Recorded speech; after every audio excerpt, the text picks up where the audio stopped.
E aí, tudo bom contigo? Hoje a gente fala sobre calor sensível, mais uma série de equações da calorimetria que são muito simples de serem demonstradas através de exemplos e que, claro, eu vou te falar frases para tu decorar elas, mas tu vai entender da onde elas vêm, com certeza, porque não existe dificuldade em se demonstrar da onde elas vêm e tudo vai fazer muito sentido para ti a partir de agora, tá? Assim eu espero e com certeza vai ser, porque quando a gente trabalha a partir de exemplos, fica muito mais fácil de vocês entenderem e é isso que eu vou fazer na aula de hoje. Para começar, gente, o que é o calor sensível? O calor sensível, diferentemente do calor latente, lembrando da outra aula, calor latente quando tem mudança de fase, o calor sensível é quando não está acontecendo mudança de fase. E quando não está acontecendo mudança de fase, é porque a temperatura do corpo está mudando. Tu usa aquela quantidade de calor que está sendo dada para o corpo, como é o exemplo aqui da figura que eu estou te mostrando aqui atrás de mim, no qual eu estou aquecendo água dentro de uma chaleira. Tu usa aquele fogo, tu usa aquela quantidade de calor para aumentar a temperatura de um corpo, né? Tu usa o calor para mudar a temperatura do corpo, nesse caso para aumentar a temperatura do corpo. Ou seja, quando tiver variação de temperatura, quando tiver mudança de temperatura, a gente está falando de calor sensível, certo? Variou a temperatura, falou de calor sensível. Vamos entender de onde é que vêm as equações do calor sensível. Primeiro a gente tem que entender um conceito, que é o conceito de capacidade térmica. Olha bem esse nome, gente. Conceito de capacidade térmica. Capacidade é algo que é capaz, né? Por exemplo, para a gente entender a capacidade térmica, vamos pegar esse copo com 100 gramas de água aqui, tá? E eu vou te dizer o seguinte, que para eu variar uma certa temperatura desse copo de 100 gramas de água, eu tenho que fornecer uma certa quantidade de calor, né? Eu tenho que botar ele no fogo, eu tenho que deixar ele esquentando ali durante um tempo. Se eu quiser variar a temperatura em 1 grau Celsius, eu tenho que fornecer 100 calorias para ele, 100 calorias de energia. Gente, pensa comigo, se eu quisesse ocasionar nesse mesmo copo com água uma variação de temperatura de 2 graus Celsius, o dobro do que eu tenho agora, quanto será que seria a quantidade de calor que eu teria que fornecer? Cara, é muito simples de tu pensar comigo. Bom, eu quero variar o dobro da temperatura, eu quero dobrar a temperatura, eu tenho que fornecer o dobro da quantidade de calor. Muito bem. 2 graus Celsius, 200 calorias. E se eu quisesse variar 3 graus Celsius? 300 calorias. Faz sentido? O triplo da variação de temperatura, o triplo da quantidade de calor. Certo? Então, memoriza isso para mim. Para 100 gramas de água, se eu quiser variar em 1 grau Celsius, eu forneço 100 calorias. Tá, e se eu quisesse saber o que é essa tal capacidade térmica, gente? É só eu pegar a quantidade de calor e dividir pela variação da temperatura. Se eu pegar 100 calorias e dividir por 1 grau Celsius, eu fico com 100 calorias por grau Celsius. Se eu pegar 200 calorias e dividir por 2 graus Celsius, eu fico com 200 por 2, 100 calorias por grau Celsius. Se eu pegar 300 calorias e dividir por 3 graus Celsius, 300 por 3, 100. 100 calorias por grau Celsius. E daí eu digo que a capacidade térmica desse corpo, e cuidado que a capacidade térmica é uma propriedade de cada corpo, não de cada substância.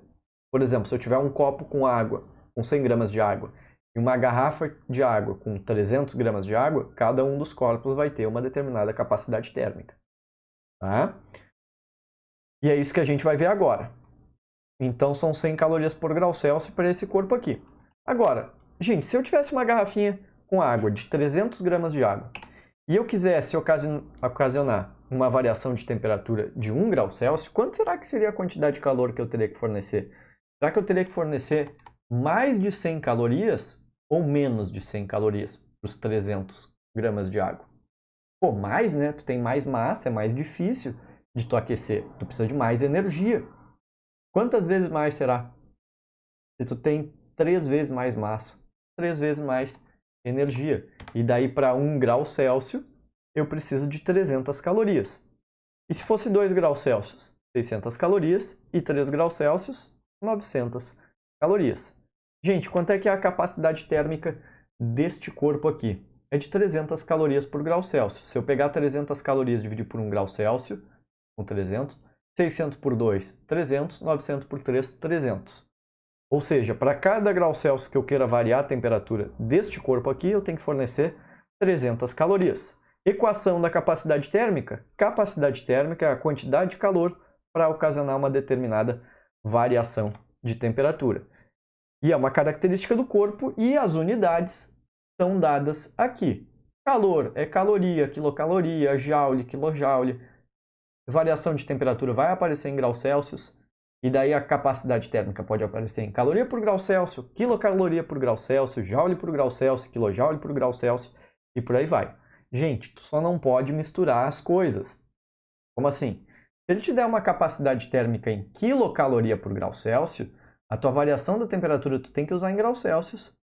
E daí se ele deu em quilocalorias, o calor sai em quilocalorias. Por exemplo, tu não pode misturar quilocalorias por grau Celsius com quilojoule, né? Por quê? Porque são unidades diferentes. Tu olha sempre para a unidade da capacidade térmica e vê quais as unidades que tu tem que usar para calor e variação de temperatura, certo? E se eu quiser escrever essa equação de uma maneira um pouquinho diferente, olha só.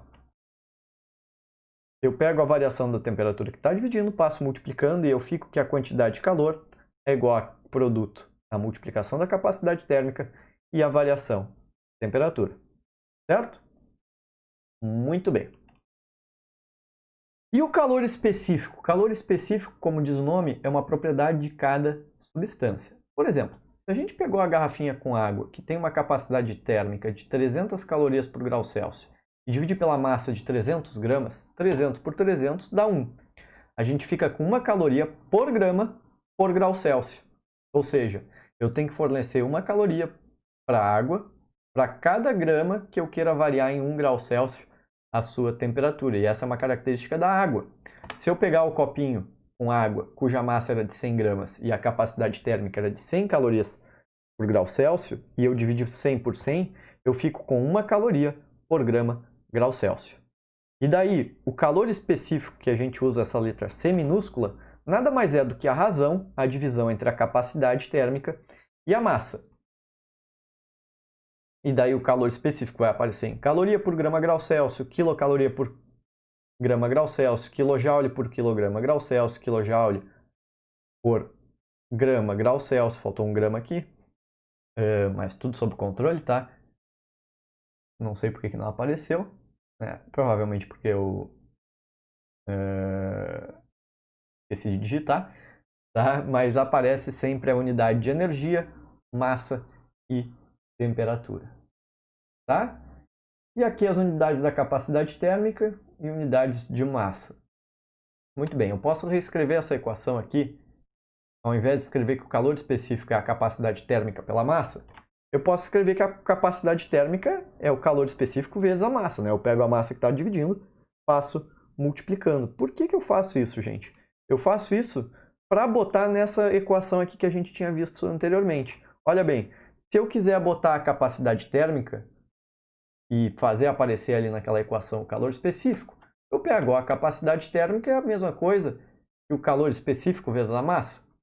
E daí coloco ali, ó, embuto naquela equação, altero a ordem dos elementos na multiplicação, só para ficar com a equação padrão, e daí eu fico com a famosa equação do Q igual a mc delta T, o famoso Q macete, tá? Para tu lembrar dessa equação.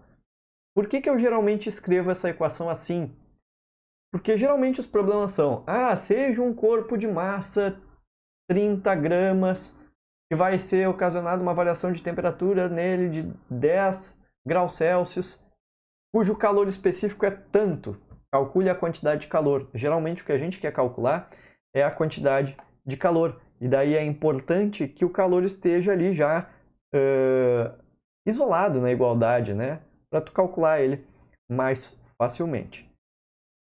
Muito bem. Muito bem.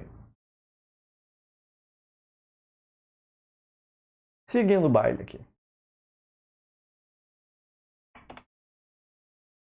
Seguindo o baile. que eu quero que tu entenda, gente, é o seguinte. O calor específico, ele é uma grandeza que ele é tabelado, tá? Tu não precisa decorar nenhum calor específico, exceto o da água em calorias por grama grau Celsius. E da água no estado líquido é de 1 caloria por grama grau Celsius. Agora, o calor específico do gelo, que é a água no estado sólido, vai ter outro valor. O calor do álcool líquido vai ter um valor de calor específico. O valor do calor específico, qualquer outra substância, vai estar tabelado, mas vai ser diferente do da água, entendeu?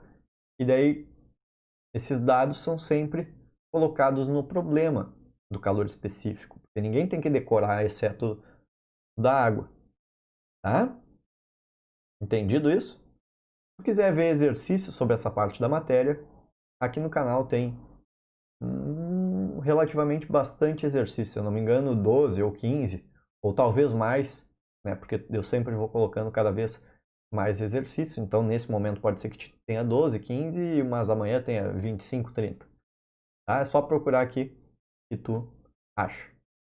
Certo? Se ficou com alguma dúvida, não esquece de deixar ali nos comentários. Se gostou da aula, né? Dá aquele apoio. Certo? Grande abraço.